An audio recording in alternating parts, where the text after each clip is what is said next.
Fortuna is a Roman goddess who symbolizes fortune, both the good and the bad kind. The goddess randomly disseminated luck among men. Therefore, one's fate could be defined by just pure arbitrariness. The god was sometimes depicted with a blindfold covering her eyes. That way, she could impartially distribute fortune among men.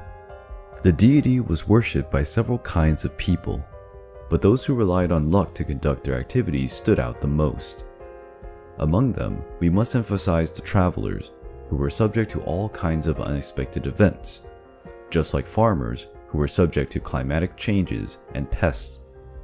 Of course, she was also honored by those who enjoyed gambling and betting.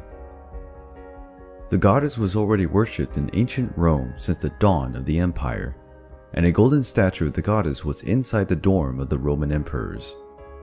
As a rule of thumb, the slaves of Romans could not join most festivities dedicated to the gods, but the goddess of fortune was an exception, because she did not distinguish between nobles and slaves. Making use of the horn of plenty, also known as a cornucopia, the goddess spread abundance wherever she passed by. In Greek mythology, her equivalent would be the goddess Tyche, and her cult in the Hellenistic world grew wherever the future was more uncertain than usual. Fortuna is commonly depicted in the arts, holding a rudder, because as a helmswoman, she could change the course of someone's life.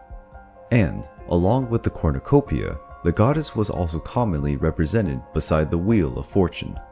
Based on one's luck, this person could be on top and receive great gifts or deep down, afflicted by several ill events.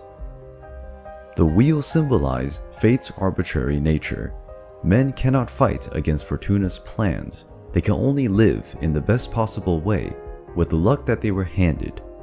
After all, the wheel of fortune is always spinning, and it will only stop for good when the life of a man meets its end.